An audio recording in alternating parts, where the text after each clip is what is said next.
السلام عليكم ورحمة الله وبركاته. أسعد الله أوقاتكم بكل خير وسعادة ونعيم الدارين الدنيا والآخرة إن شاء الله. لن تنعم تاني، لن تنعم، وحضرتك لن تنعمي بنعيم الدنيا ونعيم الحياة، ولن تجذبي الخيرات، ولن تجذب حضرتك أيضا الخيرات والنعيم. ولن يكون عند حضرتك أو عند حضرتك الراحة النفسية إلا إذا عشت حياة الرضا. والرضا معناه أتكيف في كل مراحل حياتي.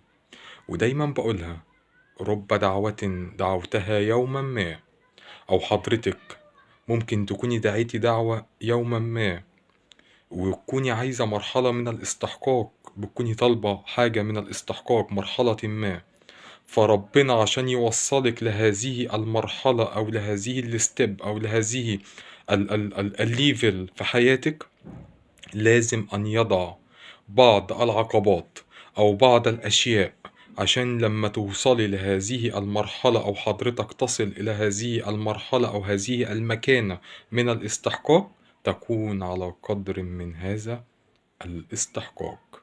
لذلك ما عليك إلا أن تتكيف وترضى، فتمشي على العقبات لتصل إلى مرحلة الاستحقاق، أو أن تحملي هذه العقبات على ظهرك فتتعبي ومش هتوصلي إلى مرحلة الاستحقاق. الرضا والسعادة في كلمتين: قاوم ما تحب وتحمل ما تكره لتصل إلى نعيم الدنيا ونعيم الآخرة.